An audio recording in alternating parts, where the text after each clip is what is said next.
Reading with your kids. Hola, ni hao, konnichiwa, assalamu alaikum, shalom, mahaba, ciao, bonjour, namaste, jumbo, bienvenidos. Hey, my name is Jedley. Welcome to Reading with Your Kids. We're beaming out to you and the entire planet from the beautiful book-loving neighborhood of Reedville, the loveliest little neighborhood in all of Boston. We are so happy and so very honored that you're joining us in our mission to help all families grow closer through reading. We do that by sharing fun, thoughtful, and thought-provoking conversations from fascinating people who just happen to be writing books for kids of all ages. You can join us in our mission by telling all of your family and friends about the show and letting them know that they can hear us on the WREB AM/FM 24/7 radio network. And they can find us on the iHeartRadio app, on Spotify, Apple Podcasts, Good Pods, Podcast Addict, YouTube, Amazon Music. Wherever you find your favorite shows, you can find Reading with Your Kids. We have a really jam-packed show for you today. First up, J.D. Amato and Sophie Morse are here to celebrate their middle grade graphic novel. It's called The Endless Game. Jacqueline Boyan will join us in our middle segment to celebrate A Broken Twig Can Sprout. And in our final segment, Christine Ricci McNamee joins us from the beautiful neighborhood of East Boston to celebrate her latest in her Logan series, Logan and the Disappearing Document. This episode of Reading with Your Kids is brought to you by Fart Boy and Reeky Dog, Dino Doom. Fantastic new graphic novel written by New York Times bestselling author Joan Holub, who's written over 200 amazing books for kids. It's school sleepover at the museum. What could go wrong? Well, how about this? A snack-fueled explosion of garbanzo beans and peanuts unleashes a stink so powerful it brings the dinosaurs back to life. Now, Fart Boy, Reeky Dog, and their friends are in the middle of a dino-sized disaster. They have to solve tricky riddles, find missing bones, and stop the stinkiest villain of all, Professor Gravy Pants. Because if they don't, the dinosaurs could take over. Or worse, they could become Dino Dinner. This action-packed graphic novel is bursting with friendships, adventure, and enough laughs to shake the museum walls. If your kids love superheroes, if they love dinosaurs, and if they love to laugh until they can't breathe, then Fart Boy and Reeky Dog Dino Doom is the book for you. Because sometimes the power to save the world comes from the unlikeliest place. Grab your copy today and get ready for a reading adventure that's truly dynamite. We are in for a treat. Our guest and I have just been talking for about 20 minutes, telling great stories about weird reptile exchanges and whatnot. So we're going to have some fun. First, joining us from Los Angeles, he is the author of The Endless Game. Please welcome to the show, J.D. Amato. J.D., how are you? I'm great. Thank you for having us. We are very excited to be here. And yes, there's a lot. Listen, the best way to start a relationship is by talking about snakes and reptiles. And so I think we got off the right foot. I agree. And also joining us from right here in the Boston area, she is the illustrator, Sophie Morse. Sophie, how are you? I'm doing all right. Thanks for having us. You're very, very welcome. J.D., why don't we start with you? This is a middle grade novel. Tell us all about The Endless Game, please. So The Endless Game is a middle grade graphic novel about a boy who moves to a new town in the suburbs of Illinois. And he comes to learn that every kid in the town is a part of a game of capture the flag that's been going on for 80 years. It has been passed down from generation to generation. And so there's, kid castles and saloons, and the town's divided by two, and the game is overseen by the Council of Homeschool Kids, and this entire sort of subterranean universe of kids where it takes up your entire life in the summer, and the whole town is obsessed with it. Really, it's also a book about, identity and finding yourself and learning how you fit into larger structures. But it's a fun, adventurous book, and with amazing illustrations by Sophie and our amazing colorist, Sarah Calhoun. So it's a fun one. So you were telling me before we hit record, JD, that you kind of grew up in the suburbs of Chicago. Was this biographical in any way? Yeah, definitely there was a inspiration from my own experience. My family moved around a lot when I was much younger, so I don't think we ever stayed in the same city for more than like a year until I was about 6. And when my sister and I and our family landed in the Chicago suburbs, we had this experience where I remember we were literally having dinner and there was a knock at the door and it was a bunch of kids. And having moved so much, we never really had friends, or I certainly didn't. And so there's a knock at the door and it was a group of kids and they said, "Hey, we heard that kids moved in here. Can they come play?" And my mom sort of looked at us with a big smile and sort of like ushered us to the door. And, now years and years and years later, those are all still my very close childhood friends. And, we spent every summer evening playing games out in the streets and out in the back alleys of the suburbs. And that sort of experience was very, important to my upbringing and my learning, who I was and how I fit into other worlds. And so that really was the starting point of the book, is trying to capture that feeling. I know Sophie had a lot of similar, across the country in Boston, the same thing was going on over with Sophie. Mm-hmm. Sophie, that's definitely something that I remember from my childhood, but I'm a lot older than both of you. But I don't know. Do kids do that nowadays? You're not a kid by any means, but you're a lot younger than I am. I don't know if that happens. I don't see kids in playgrounds, playing the pickup softball or baseball game anymore, or just pick up basketball. If they're not doing it, it's a shame. I feel like luckily, I have seen the kind of similar attitudes with kids these days. My sister, she's a teacher, and she's always telling me about like the kids at her school are playing, similar crazy games, have similar like crazy imaginations, and that like really warmed my heart to hear. When it comes to like, neighborhood groups, I'm not sure what's changed, but I know for me as a kid, I was growing up in the 2000s. We definitely did have a very strong like neighborhood group that has lasted to this day. Like what JD was saying, he's still friends with those childhood peers. And same with me, I'm still friends with them because we had that neighborhood town bond.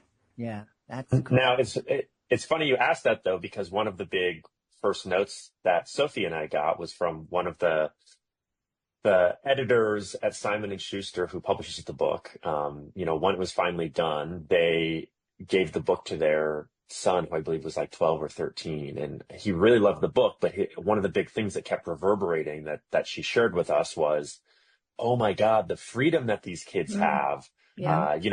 Could they really go out and just like not, be in touch with anyone? And so I think that's what has changed is, I think for all of us, Sophie might have been on the other side of this, but I was pre-cell phone era. And, so you would leave the house and you would listen to the church bells to know what time it was. And then when the streetlights went on, it was time to come home.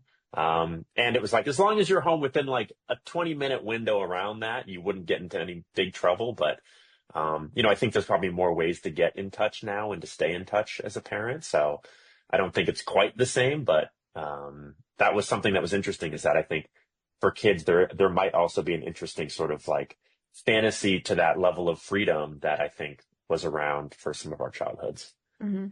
Yeah. I mean, I remember, like you said, moms kick you out in the morning, tell you to come back when the streetlights came on. And I had a couple of buddies of mine. We would get out a map. Sophie, that's this thing, paper, and it tells you what. Anyway. Oh, listen, Sophie knows a lot about maps, having made a lot of them by hand for this book. Yeah. That's for sure. All right. I spoke too soon, but we just go out on our bikes and, Sophie, you're about 15 miles from where I am in Reedville. And we would do that ride, and we'd be riding all day, and we'd come home, and my mom would say, where'd you go? And I go, oh, we rode to Somerville. And she'd go, stop lying to me. Shut up. Eat your dinner. And, but it was like that. No one was hovering over us. No, parents didn't know what we were doing unless we got caught and got into trouble. I'm wondering, Sophie, what was your reaction when you first started reading the manuscript from JD? It was definitely just huge amounts of excitement. I loved the story.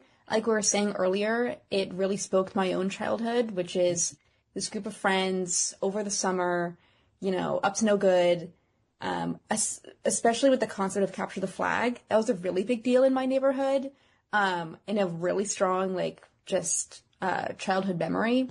So it really spoke to me when I first read it. And I also really loved the level of drama in it. I thought that would be just generally a very fun thing to draw and bring into the comic space.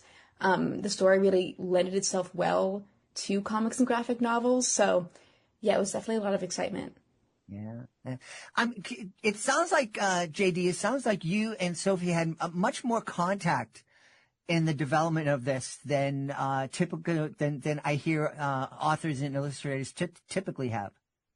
Yeah, well, it's interesting. So this was a double debut. So it's a debut graphic novel for both Sophie and I, which we sort of laugh about because, while there is some stuff that we didn't know and we had to sort of learn and figure out, we are also able to sort of go into the process unencumbered by how things are supposed to go. And we sort of built a process that worked for us. And it's funny because only now, and I think talking about our process with other people, have we learned how unique it is. I come from the TV world, which is an extremely collaborative medium. It's a place where it's hundreds of people working together. And so for me, working with other people feels kind of natural and feels a part of every creative process. And so it felt obvious to me that Sophie should be a part of, this writing process from the beginning. And so, when we were paired together was when the project was still just a pitch. It was a long treatment, and Sophie put together a bunch of illustration for it. But then the manuscript itself, which ended up being,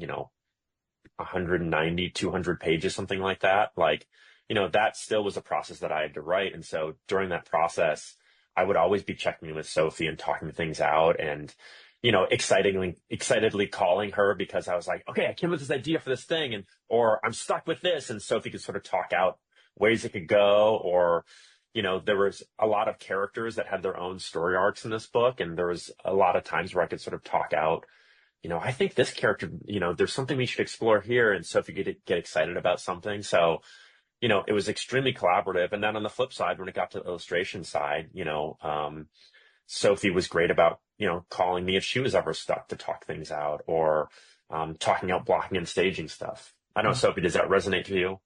Yeah, definitely. Especially with what you're saying, the flip side. I definitely used JD a lot for reference gathering.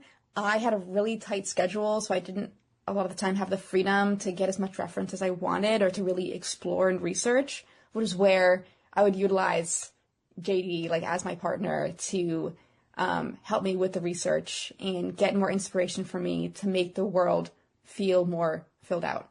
Yeah. Did JD ever come to you, Sophie, with an idea and you thought, oh man, that is going to be too hard for me to draw 100 times? Why don't you do something different, JD? I mean, definitely the biggest thing, and it stayed in the book, there's a really big bike race that happens kind of in the middle of the book, and bikes in the illustration world are notoriously hard to draw. And so when I first was approached with that, how do you feel about that? Internally, I was like, why me? But I knew that it would be such a fun act in the book, and it would be so fun to read. And it would be such a fun challenge, beyond drawing the bikes. It would be a fun challenge for just kind of action-based comic storytelling that I was like, let's do it. Let's just hop right in. Yeah. And Sophie was also magnanimous. Again, coming from TV world, there was also a handful of times with scenes where I was like, okay, well, Sophie, I kind of imagine the camera kind of when I was writing it and, Sophie I think other illustrators might have, hung up the phone, but Sophie was always a magnanimous collaborator and would, hear out my big ideas for how I envisioned something, whether it ended up on the page or not. So, yeah.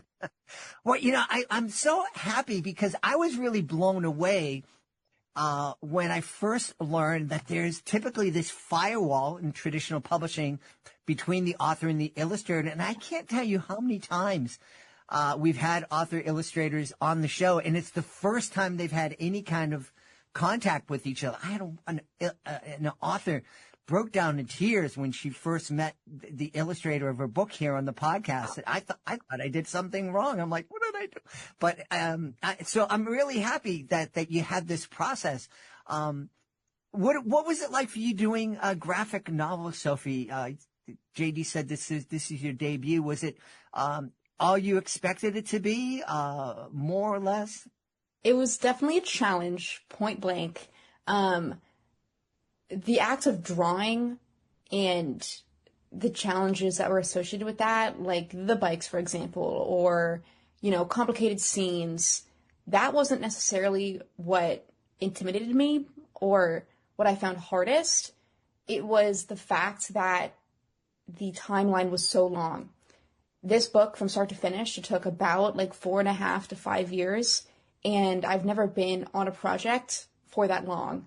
Mm-hmm. So being able to stay on top of, nearly 250 pages for all that time and keep my work consistent and just as strong throughout all those 5 years and, all over 200 pages, that was something that I didn't expect to get to me so much, but it definitely did. I really thought just the act of drawing would be just the hardest thing, but it was the timeline. Yeah. Yeah, because we really dove into the deep end on this one. This is a 250 page book that has a lot going on, both story wise. There's a lot of layers to it, and then in illustration wise, it's full color, beautiful. Nothing is phoned in, and I feel like maybe other people might have started at the shallower end of the pool. But was an enormous saga for us. So it was. I think it's kind of fun to dive into the deep end like that. And I think we're both so excited. I think it was also really fun that for the first time, I got to work with a colorist, Sarah Calhoun, who is amazing and did a majority of the full color work in the book. I've never worked or collaborated with another illustrator like that.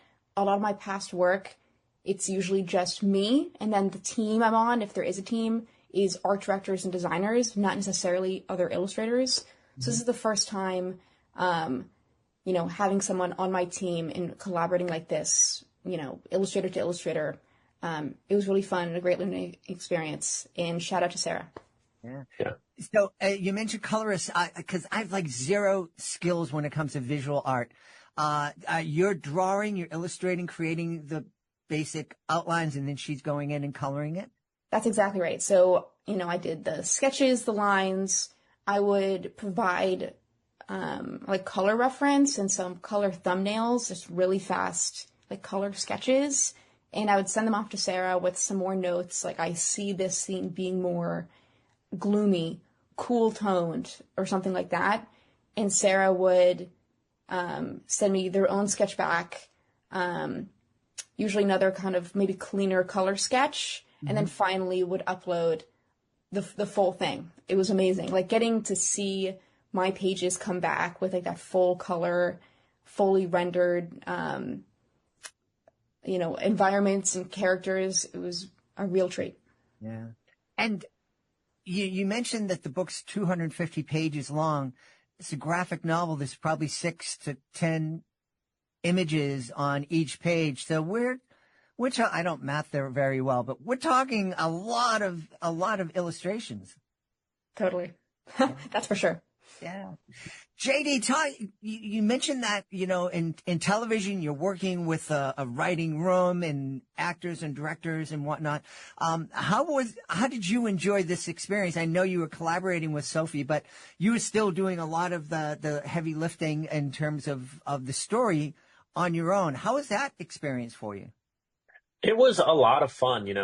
It's definitely a different muscle because part of television is, there's a lot of people who are filters to the process or a part of the process. And as as a showrunner in television, my job is to also try to build a machine where a show can work and everyone can do the thing that they're great at to help make the show better. And so a project like this, where, Sophie and I had a lot of times where we were, almost surprised how much freedom we had, where, it's really incumbent on you as creators of something to decide where something goes or how it comes together or how you want to approach things. I come from also a TV career that had a very sort of unusual shape, and I've worked on a lot of unusual shows. So it's not foreign to me to sort of build my own process and create a workflow that then in retrospect, people are like, wow, that's pretty unique. So I don't think I felt bashful at all about sort of diving into this the way that made sense for Sophie and I. But it was so fun. And I think it probably would have been different if we had that sort of firewall up between author and illustrator. But there's two sides of it. Is both there's the creative side, which I think Sophie and I both got a lot out of this, but I think, every creative process is also an emotional journey. And if you don't have someone you can go through that with, it can be very isolating. And I think for Sophie and I, from the pitch to now, like Sophie said, it was, 4.5, 5 years of, manuscripts, pitch, sales, manuscript, thumbnails, pencils, inking, color, final, everything.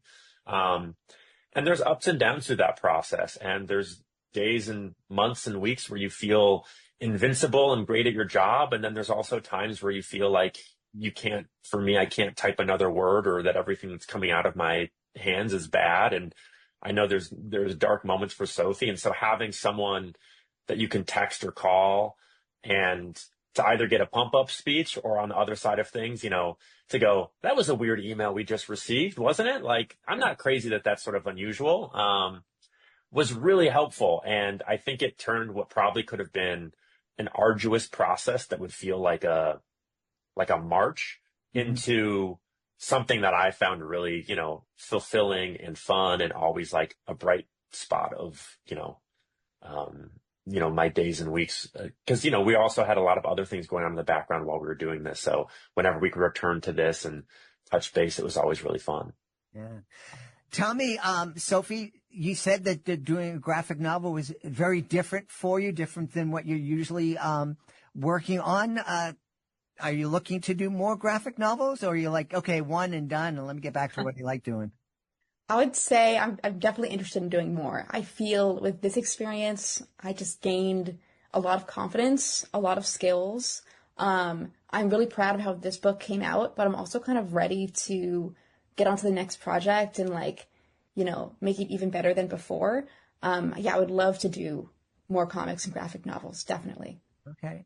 Have you illustrated any kids' books? I have not. I've never done anything younger than this book, middle grade. But I'd be potentially interested. I think right now my work, it's mainly in middle grade. I'm actually working on another separate project right now that's also middle grade focused. And it's just something I'm really comfortable with. I love that age group, really fun to draw for. So, yeah. Yeah. And JD, what about you? You're busy with TV and running shows. Do you have another 5 years to put out another graphic novel?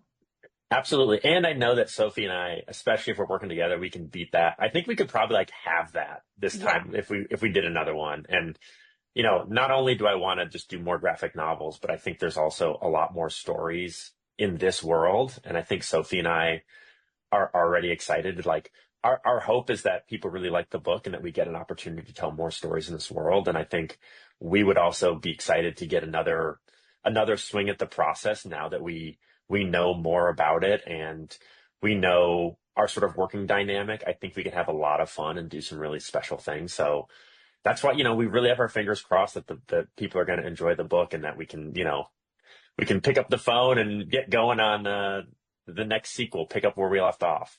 Yeah, I think it could be a lot of fun. For some reason, I'm thinking, you guys could create a graphic novel about a snake in a bag on a train. Yeah, listen, that's an interesting idea. I wonder where you could come up with that. Yeah, interesting. Just popped into my head. I don't know. Let's tell everybody, JD, where we can go to find out more about the Endless Game and find out more about you and your other projects. Sure. I'm on Instagram at j.d.amato, and you can find The Endless Game coming out April 28th, anywhere books are sold. So feel free to pre-order it now. It's available, but on April 28th, it's also coming out, and go to your local bookstore and grab a copy of it. Sophie, how about you? You can find me also on Instagram. I'm at Sopharium, Sopharium. I'm also on my site, sophiemorse.com. And same thing, you can find our book anywhere books are sold. Awesome. We've had a really fun time speaking to the author and illustrator of The Endless Game. It's the new middle grade graphic novel from our guests, J.D. Amato and Sophie Morse. Sophie, J.D., thanks so much for being on Reading with Your Kids. Thank you for having us. It was so fun. Thank you. This episode of Reading with Your Kids is brought to you by the Fred the Snake series, written by Dr. Peter Cotton. I just got back from the COSPA National Education Conference. 1,500 school leaders from across the country. And I have to tell you, one of the biggest smiles at our booth came from a little snake named Fred. We were sharing the Fred the Snake book series, and again, superintendents and educators were drawn in by the bright, colorful illustration. They'd pick up a book, start flipping through it, and you could just see it. They got it. These are the kinds of stories kids want to read. But you know what really stopped them in their tracks? When I told them that the author, Dr. Peter Cotton, was a world-renowned gastroenterologist and teacher before he began writing children's books. And suddenly it clicked. Here's someone who spent a lifetime helping people, now using the same care, the same curiosity to create stories that help kids feel brave, welcome, and excited to learn. The Fred the Snake series now includes 10 wonderful adventures, from getting mended to going to school to exploring cities and beaches with friends, and every one of them is filled with heart, humor, and connection. We loved having Dr. Peter on Reading with Your Kids, and I can tell you, educators at the COSPA conference love Fred the Snake just as much as we do. So if you're looking for stories your kids will laugh with, learn from, and want to read again and again, meet Fred the Snake. Because with Fred the Snake, the real magic happens when we choose kindness and become a friend.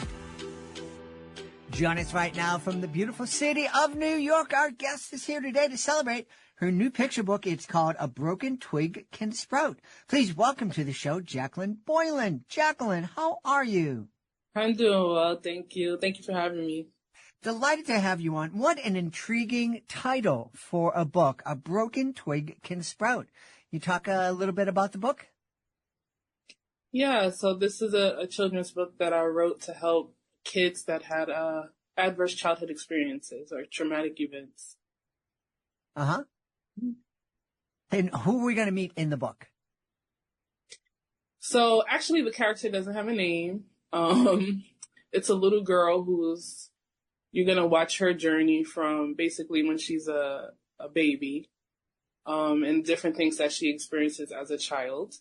And then the older version of herself comes to give her comfort, to let her know that despite those things that she experienced, that she will be okay, and that she will still have a successful life. So what kind of adverse childhood experiences are we talking about? So the book is loosely based on my life. Mm-hmm. When I was a child, I lost both of my parents to substance abuse. And I lost my grandmother when I was 12. So mom died when I was 7, dad died when I was 8, grandma died when I was 12. And I was raised by my great-grandmother. And she was wonderful. She was great. But also I had another relative that was emotionally abusive. And so on top of all the other negative things that I had experienced, such as loss, having parents that were addicted to substances, I had this person that I was dealing with as well. And so those are some of the experiences that the young girl, you see her face in the book. So it's loosely based on my life. I am very sorry that you had to experience that, but I guess the bright side of it is that it brought you out on the other side stronger and looking to help kids. Yeah. Yeah. So for the book, I'm really trying to reach the child that doesn't feel seen, because when I was little, I had all these emotions from these complicated things that were happening in my life, but the adults around me didn't really know how to help me. Mm-hmm. And so I'm trying to reach the child who, because I had the experience, I have greater understanding of what children might be going through that are going through such traumatic events and the feelings that they may have. Mm-hmm. When we typically talk about a picture book, we imagine a parent or aunt or uncle or grandparent sitting down and reading the book with the kid, and it's very nice. I'm assuming if there's a kid out there whose parents are dealing with substance issues, I don't think those parents are likely to pick up this book or any book and be reading it with their kids. Who are you envisioning reading this book to a kid? So when I imagine this book, I think of children who, first of all, the book has like a disclaimer in the front that is really for older children. So mm-hmm. I put for ages 8 and above, because a younger child really wouldn't understand. Okay. But it's a little bit too deep emotionally. For a child, middle grade reader, I think they'll be able to understand what's going on in the book. Mm-hmm. And so what I picture is maybe a child who's in foster care, who is being raised by someone maybe other than a parent, maybe an aunt or an uncle, who has a positive role model in their life that's trying to help them to understand the emotions that they're feeling and letting them know that it's okay that you're sad, but this doesn't have to be the end of your story. Mm-hmm. So that's why I imagine. Yeah. Recently sent it to a elementary school where it was given to the guidance counselor, mm-hmm. and she wanted to give it to a child who might be having some emotional difficulties. Mm-hmm. Mm-hmm. Yeah. My thought was exactly that. A teacher identifies a kid and sits down, and absolutely giving it to the guidance counselor would be a genius move. You talked about being raised by your great-grandmother. Mm-hmm. What was it about her that gave you the strength to come out of this in a positive way? Good question. So I'm actually a nurse, and there's a lot of literature on what in medical literature is called adverse childhood experiences. And one of the things that they mention can help a child be resilient through these things is having a positive relationship with an adult, positive caregiver. And so it's called protective factors. And so my grandmother was just that. She was loving, she was kind. I was able to connect with her emotionally. She made me feel safe. She made me feel loved. And so her love kind of was like a shield. Mm-hmm. So even though all these other things were going on, the world was collapsing around me. The fact that she loved me gave me the feeling that everything was going to be okay. Now, the interesting thing about this book is she passed away in 2021. And when she passed away, it was the first time that I had to process all these things that had happened in my childhood. And I had a really difficult time. I actually ended up in the emergency room. And it was like when she passed, it was like the shield kind of came down. And so I ended up in the emergency room. I got teamed up with some good doctors who helped me to process, my parents' death. And then also this emotional abuse that I went through. And this book is actually kind of a byproduct of the therapy that I received. Mm-hmm. So in a sense, it's like when I was writing, it was like I was writing to little Jackie, so to speak. And then as I was writing, I said, man, I feel like this could help another kid who's going through similar things. And so that was that's the whole premise behind the book. Yeah, yeah. What a wonderful outcome, to create this book for other kids, and to hopefully maybe it's the thing that a grandparent or an aunt or an uncle can pick up and read and just, because I know a lot of people who see a family and know that this kid is struggling. They may not know what to do and how can I help.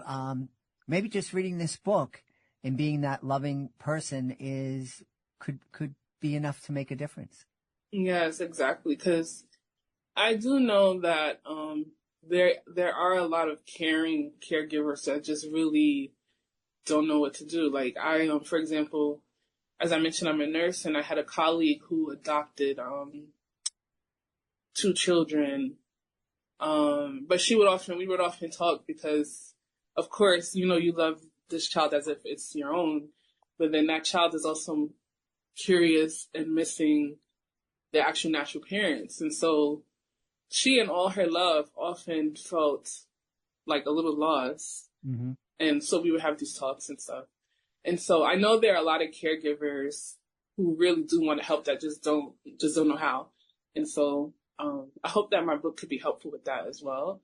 And I also started a nonprofit that's mentioned in the back of the book called Help Me Sprout, where it's my goal to create more educational material on how to identify a child who has emotional distress and what you can do to help them.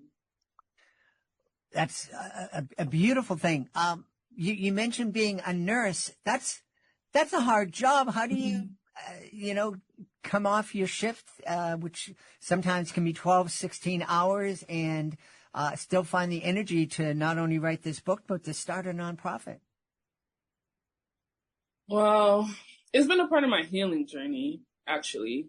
Like I said, once my grandmother passed, that protective shield came down, and it's like a part of me felt like I needed to find a way to carry on her love that she gave me, because it was so special, and it really kept me going all these years. And so a part of my healing journey and missing my grandmother, and then also healing from my losses of my parents, is trying to carry on the light that she had and helping other children know that they'll be okay. So after work, all my energy goes into that, really. It makes me feel happy, and I feel happy to connect with other children too, because I promise you, when you're a child and you're going through this, sometimes you can feel all alone. Mm-hmm. Because, you may feel like the adults around you don't understand how much pain that you're going through. And so it makes me feel good to be able to connect with another child who has such losses. Yeah, yeah. Tell us where we can go to find out more about A Broken Tree Can Sprout, and find out more about your nonprofit, and find out more about you. So I recently created a website, and I also created my own publishing imprint name. So my publishing imprint is called the Resiliency Publishing House. The website is resiliencyhouse.org. That's where you can find out more about my books. And I'm writing a second book right now. The book right now is like at every major bookstore. It's in Amazon, BarnesandNoble.com, GrandBookstore.com. So you can find it on Amazon. Great. And then the nonprofit has its own website. That one is called helpmesprout.org. Awesome. We've had a really great time speaking to the author of A Broken Twig Can Sprout. And my mouth is broken here. Our guest has been Jacqueline Boylan. Jacqueline, thanks so much for being on Reading with Your Kids. Thank you. Thank you so much for having me. This episode of Reading with Your Kids is brought to you by Atmosphere Press. Have you been dreaming about publishing a children's book, one that sparks imagination, creates bedtime memories, and maybe even becomes part of a family's story for years to come? The truth is, great ideas deserve more than a file sitting on your laptop. They deserve to become real books, beautifully designed, professionally published, and ready to reach young readers everywhere. At Atmosphere Press, you get expert guidance through every step of the journey, from editing and illustration to design, distribution, and marketing. So your book doesn't just get published, it gets positioned for success. Whether it's your first picture book, a middle grade adventure, or the story you've been carrying for years, now's the time to bring it to life. Visit atmospherepress.com to send in your manuscript and see what your book could become. That's atmospherepress.com, where your book can go above and beyond even your wildest dreams. Join us right now from the second loveliest neighborhood in Boston. I think Reedville's number one, but East Boston is my second favorite neighborhood in the whole city of Boston. Our guest is returning to the show to celebrate a new picture book as part of the Logan series, Logan and the Disappearing Document. Please welcome back to the show, Christine Ricci McNamee. Christine, how are you? I'm great. How are you, Jed? Wonderful, wonderful. You know, what's interesting, Christine, East Boston is the northernmost neighborhood in all of Boston, and Reedville is way more southern than South Boston. We live in a kind of a crazy city. That is right. That is very true. So tell us about Logan. Well, this is my fourth installment of the Logan Magic Bones series. This is Logan and the Disappearing Document, where the Declaration of Independence goes missing, and Logan and his brother Winston go on a cross-country trek of the United States to find it. Awesome. Logan is a cute little dog, and so I'm guessing Winston's a cute little dog, too. Yes, Logan was a Cocker Spaniel, and Winston is a Cabochon. And they have a magic bone that is Logan's that they use in the series to find missing things that allows them to transport to different locations. Remind me, how did the character of Logan come to be? What inspired Logan? Logan was inspired by my dog that I had, a Cocker Spaniel named Logan, who was named after Logan Airport. Since I lived near the airport, he was named after the airport, and he lived to be 16 years old. Wow. That's fantastic. Yep, and now I have Winston. So Winston's his sidekick, sort of like Batman and Robin. We have Logan and Winston with the magic bone. I love it. And the magic bone, where did it, that's an interesting device. Yes, it's just his bone that he always travels with and takes with him that allows him to transport to different places when he bites into it, because it's magic. Yeah, I guess it is. Now, you said that you named the dog after Logan Airport. This idea of a dog that's traveling around solving mysteries and whatnot, was that also kind of inspired by the fact that you live close to the airport? That's correct, yes, because the first book in the installment is Logan and the Lost Luggage. So luggage always gets lost at the airport, so I used the magic bone and we helped his parents find the lost luggage in the first installment. Yeah. The last time I came back from Europe, they lost my luggage. Lost your luggage. My luggage. But I was lucky. We went with my son-in-law's parents over to Europe, and coming back, I was standing in line, and I hear, Miss Doherty, please come up. And so they very quickly told me, like, dude, we don't have your stuff, go home. And so we were able to go home. And meanwhile, my poor in-laws were waiting there. I don't know if they called their name, but their luggage never came out. And then when they went up an hour later, then they found out that their luggage was also probably just next to ours. See, that's why you needed Logan and his magic bone to help find your luggage. Tell me, did you always want to be a children's author? I always wanted to be a writer, not necessarily a children's author, but when I was younger, my goal in life, I wrote an essay on it years ago, was to be a successful, renowned writer. I was inspired by Judy Blume because I was fascinated by her and all her books she had written for children. And I sort of just fell into the children's picture book realm because I just like to write cute little stories. Mm-hmm. Mm-hmm. Yeah. And what a great thing that you came up with this, the character of Logan. Yes, he has his second adventure, the crown jewels went missing, and his third adventure, we had the missing Mona Lisa masterpiece go missing.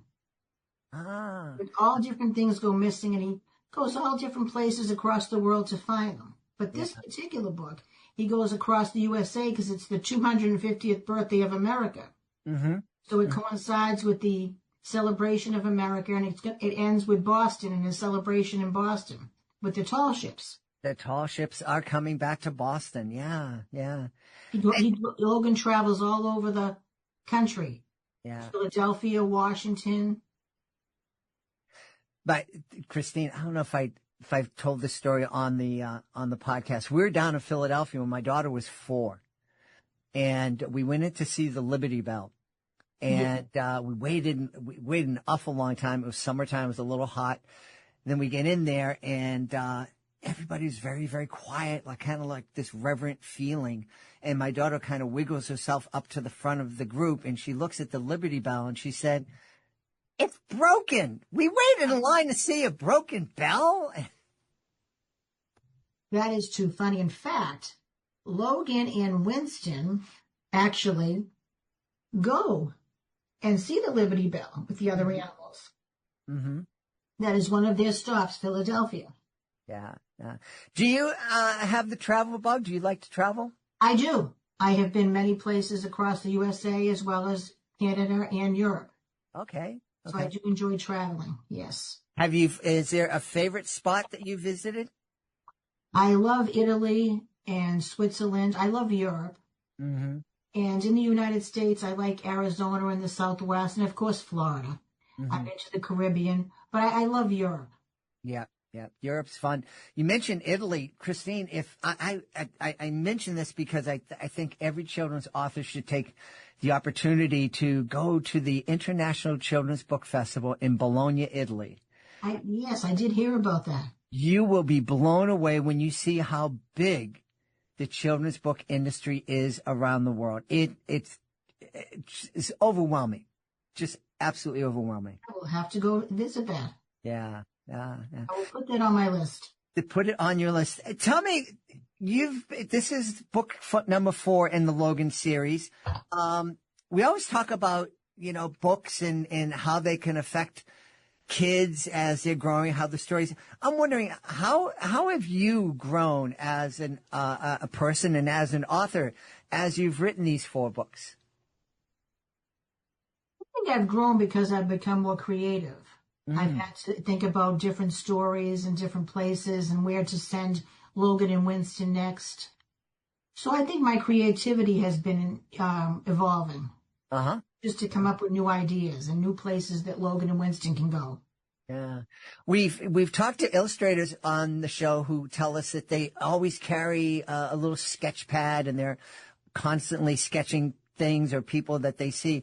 What about you and your creativity? Do you always travel with a little notebook where you can write down things, or are you taking notes on your phone? Or no, sometimes when the mood strikes me, I'll have a piece of paper at home and take down a note when the idea comes to me. But no, I don't travel with anything like that.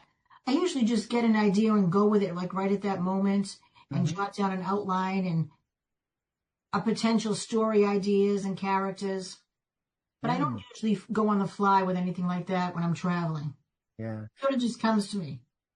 What kind of conversations do you think families can have as they're reading Logan and the missing documents? Well, they can have conversations about the United States because we're going to the Southwest. We go to Arizona. We go to Albuquerque, New Mexico, Boston, Philadelphia, Washington, San Francisco, and even New York City, plus Chicago. They can have conversations about the different cities and each city we're going to a different landmark that makes each city famous. So they can talk about the history of each city. Also talk about the animals. I tried to put the animals coinciding with the city or country that they come from. They can discuss the animals and how they were from certain countries or certain cities, and all about no matter how different you are, that we all work together as a team for a common goal. Mm. So that idea of teamwork can be a good conversation. Friendship and teamwork. Yeah. I love that. What animal do you have talk about when you're talking about Boston? Boston, at the end, all the animals are together in a celebration. So at the end, all the animals are together, and everybody is celebrating. So everybody is celebrating Logan and Winston finding the Declaration of Independence. Ah, It's more excellent. of a celebration. Yeah. I bring back some characters throughout my books that are related to the other books as well, whether it be someone's cousin or someone's sister or someone's friend. So I try to tie all the books in together. Wonderful. You were mentioning that Logan and the Missing Documents would take kids and families to all the different parts of the United States. I had a cross-country drive a few years back where I drove Boston to Orlando to St. Louis to Los Angeles and then back again. And the country is so different. I mean, the different regions of the country are just so incredibly different. How lucky are we to live in the United States? We really are. In fact, in Logan and the Disappearing Document, they take a car. They travel by car this time, so they are able to see Washington and all the different cities along the way. Mm-hmm. We really are lucky because each city has its own landmarks and its own particular characteristics, whether we come from the south, north, southwest, midwest. Mm-hmm. It's just a beautiful country and there's a lot to see. Yeah, this sure is. I'm curious, where is Logan headed to next? That I don't really know yet. He may be headed to the national parks. We may be going to all the national parks. So we may still stay in the country. Okay. All right. I really think Logan would love going to the only rainforest that's a national park in the United States is El Yunque down in Puerto Rico. That is true. Yeah. That is true. He could also go to Maine, to the national park in Maine. He can go. Acadia, yeah. Yeah, Acadia, Yosemite. Mm-hmm. And he might do more of traveling across the U.S. This time he might travel by RV. So we'll see. Awesome. All right. Any thought of creating a new character in a new series? I know you're having fun with Logan and people are loving it. But I'm curious, do you have ideas for other series? I might, yes. Well, Logan actually has an activity book as well. I created a coloring and activity book to go with the Logan series. So if you pick up the book at Logan Airport and you take your child on the plane, there's a coloring and activity book that goes with the Logan series. Mm-hmm. That's great. There's games and puzzles and coloring to do. Yeah. And I'm imagining folks that we have lots of authors and illustrators who listen to the show. I imagine they might be sitting down thinking, how in the world did Christine get her book for sale in Logan Airport? Basically, I used to work at the airport, so I networked a lot. Mm-hmm. It's all about networking and meeting different people. So I met the right people. Very good. And putting yourself out there is the only way to meet those people. That is true. That is true. And I have another book, Luella, as you know, in The Librarian. Mm-hmm. So maybe Luella could have her own little series too, and we can do more Luella stories. Yeah. That I'm not decided yet as well. We should tell everybody where they can go to find out more about Logan and the Disappearing Document, find out more about Luella, and find out more about Christine. Well, you can go to Logan Airport where they have all my books for sale in all of the terminals. You can also go to my website at eastieauthor.com, and that is also my Instagram, eastieauthor. We've had a really fun time speaking to the author of Logan and the Disappearing Document. Our guest has been my neighbor, Christine Ricci McNamee. Hey, Christine, thanks for being back on Reading with Your Kids. Thanks, Jed. Have a good one. Thank you. We hope you've enjoyed this episode of Reading with Your Kids. Who join us for the next exciting episode of the show. If this episode made you smile or gave you something to think about, please consider sharing a link to the show with someone you love. Leave a 5-star review and subscribe to the show wherever you find your favorite shows. Please visit our website, readingwithyourkids.com, especially if you are the author of a fantastic children's book. We'd love to have you on. Check out readingwithyourkids.com. Click on the author's Click Here button up at the top of the page. Find out how you can be a guest and tell thousands of Kidlit fans all over the world about your fantastic children's book. Speaking of fantastic, we want to thank the fantastic people who made today's show so wonderful. Starting with our guests, J.D. Amato and Sophie Morse. Please be sure to check out The Endless Game. Also want to thank Jacqueline Boylan. Please be sure to check out A Broken Twig Can Sprout. And Christine Ricci McNamee. Please be sure to check out Logan and The Disappearing Document. I want to thank my team, Chris Doherty, Jackson Saltalera. I want to thank my beautiful wife for all the support she gives me. Most of all, we all want to thank you. Thank you so much for taking the time to join us today. And as always, thank you so very much for taking the time to make the world a better, more empathetic and caring place. And you do that every time you read with your kids. I'll be looking for you in the next episode of Reading with Your Kids.